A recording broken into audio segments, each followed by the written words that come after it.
എല്ലാവിധ സുഖസൗകര്യങ്ങളോട് കൂടിയിട്ട് സമൃദ്ധിയിൽ ജീവിച്ചു വരുന്ന ചില ആളുകൾ വളരെ പെട്ടെന്ന് തന്നെ എല്ലാ രീതിയിലും തകർന്നത് നമ്മൾ ജീവിതത്തിൽ കണ്ടിട്ടുണ്ടാവും. പല കാരണങ്ങളാണ് ഇതിന് പിന്നിലുള്ളത്. അതിൽ ഏറ്റവും പ്രധാനം എന്ന് പറയുന്നത് ശത്രുദോഷവും ദൃഷ്ടിദോഷവും അതേപോലെ തന്നെ വിളിദോഷവും എല്ലാമാണ്.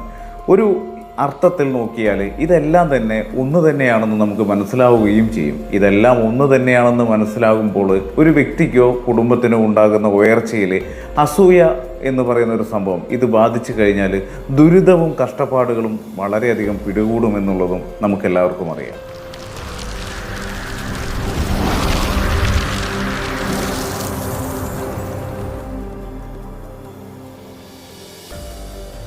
ഉദാഹരണത്തിന് നമ്മൾ ഈ പറയുന്ന പോലെ വിദ്യാ തടസ്സം, വിവാഹ തടസ്സം, അതേപോലെ തന്നെ ആപത്തുകൾ, മാറാ രോഗങ്ങൾ, ദാരിദ്ര്യം, വാഹന അപകടങ്ങൾ എന്നിവയെല്ലാം തന്നെ ശത്രുദോഷ ശാപദോഷങ്ങളുടെ ഫലമായിട്ടും ഉണ്ടാകാമെന്നുള്ളതാണ്.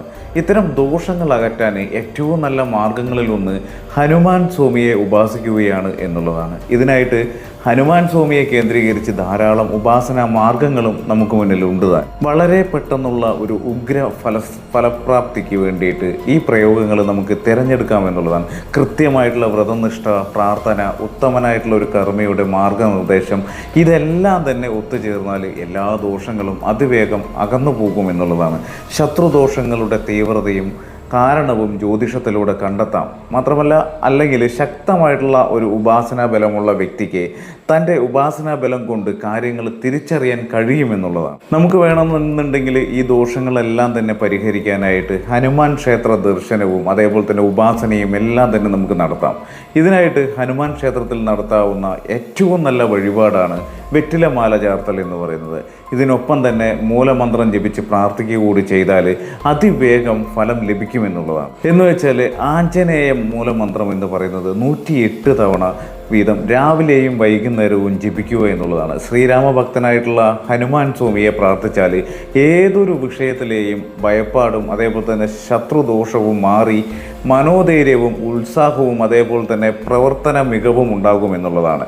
ഹനുമത് മന്ത്രങ്ങൾ ജപിക്കുന്ന വ്യക്തി ശ്രീരാമൻ്റെയോ അല്ലെങ്കിൽ വിഷ്ണു ഭഗവാന്റെയോ മന്ത്രങ്ങൾ കൂടി ജപിക്കണമെന്നുള്ളതാണ്. ഓം രാം രാമായ നമ എന്ന് പറയുന്ന ഓം നമോ നാരായണായ എന്നിങ്ങനെയുള്ള മന്ത്രോച്ചാരണങ്ങൾ ഇതിനു വേണ്ടിയിട്ടുണ്ട് താനും. ശ്രീരാമൻ്റെയും വിഷ്ണുവിൻ്റെയും മന്ത്രങ്ങൾ ആഞ്ജനേയ മഹാമന്ത്ര ജപമാണ് എന്ന് വേണം നമുക്ക് വിശേഷിപ്പിക്കാൻ. കാരണം ശത്രുദോഷ ശാപദോഷങ്ങൾ മാറുന്നതിന് മറ്റൊരു മാർഗം എന്ന് പറയുന്നത് ഇതിനപ്പുറം ഇല്ല എന്നുള്ളതാണ്. നമുക്കെന്തായാലും ഈ വീഡിയോയിലൂടെ ഒരു മന്ത്രം ഞാൻ പരിചയപ്പെടുത്തുന്നുണ്ട്. അത് കൃത്യമായിട്ട് വിദ്യാമണ്ണം ജപിക്കുന്നതിലൂടെ ഈ പറഞ്ഞ ശത്രുദോഷമായാലും ഈ നമുക്ക് ഏത് ദോഷമായാലും കണ്ണേർ ദോഷമായാലും എന്ന് വേണ്ട നമ്മുടെ ദൈനംദിന ജീവിതത്തിൽ നമുക്ക് ഒരു അപകടവും ഇല്ലാതെ നല്ലൊരു പ്രകാശപൂരിതമായിട്ടുള്ളൊരു ജീവിതം നയിക്കാൻ സഹായിക്കുമെന്നുള്ളതാണ്. അത്തരത്തിൽ ജപിക്കേണ്ട ആഞ്ജനേയൻ്റെ ഒരു മൂലമന്ത്രമാണ് ഞാനിന്ന് പരിചയപ്പെടുത്താൻ പോകുന്നത്. അപ്പം ഈ മന്ത്രം വാസ്തവത്തിൽ നമ്മൾ ദിവസേന, അതായത് രാവിലെ ആയാലും വൈകുന്നേരം ആയാലും 2 നേരം ജപിക്കാൻ കഴിയുമെങ്കിൽ അത്യുത്തമം. രാവിലെ ആയാലും വൈകുന്നേരം ആയാലും ജപവേളയിൽ ചമ്രം പടിഞ്ഞിരുന്ന് വടക്കോട്ട് നോക്കിയിരുന്ന് വടക്കോട്ട് അഭിമുഖമായിട്ട് ഇരുന്നു കൊണ്ട് ചമ്രം പടിഞ്ഞിരുന്നു കൊണ്ട് നമ്മൾ ഈ മന്ത്രം നമ്മൾ 108 തവണ ഒരു തവണ നമ്മൾ മന്ത്രം ജപിക്കാനായിട്ട് രാവിലെ ആയാലും വൈകുന്നേരമായിട്ട് ഇരിക്കുന്ന സമയത്ത് നമ്മൾ ഒരു തവണ ഇരിക്കുമ്പോൾ 108 തവണ ജപിക്കണം എന്നുള്ളതാണ്. അങ്ങനെ 21 ദിവസം നമ്മൾ ജപിക്കണം. എങ്കിലാണ് നമുക്ക് ഇതിൻ്റെ സിദ്ധി കൈവരുള്ളൂ. അപ്പം മന്ത്രം ഇതാണ്, ഞാൻ സ്ക്രീനിൽ അത് കാണിക്കുന്നുണ്ട്.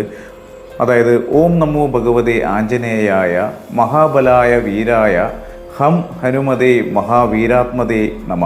ഈ മന്ത്രം കൃത്യമായിട്ട് കാണാതെ പഠിച്ച് ഒരു ദിവസം നമ്മൾ രാവിലെയാണെങ്കിൽ രാവിലെ, വൈകുന്നേരമാണ് എപ്പോഴാണ് ഇരിക്കുന്ന വേളകളിൽ ചമ്മറം വെടിഞ്ഞ് വടക്കോട്ട് അഭിമുഖമായിട്ട് ഇരുന്നു കൊണ്ട് മുന്നിൽ നമ്മളൊരു നെയ്വിളക്ക് കൊളുത്തി വെച്ചുകൊണ്ട് നമ്മൾ ഇത് 108 തവണ ജപിക്കുകയാണെന്നുണ്ടെങ്കിൽ തീർച്ചയായിട്ടും നമ്മുടെ ശത്രുദോഷങ്ങളും എന്ന് വേണ്ട നമ്മുടെ കുടുംബത്തിലേക്ക് ഐശ്വര്യം വരും, ശത്രുദോഷങ്ങൾ മാറും, ആപത്തുകൾ വരാതെയാവും, മനോധൈര്യം വർദ്ധിക്കും.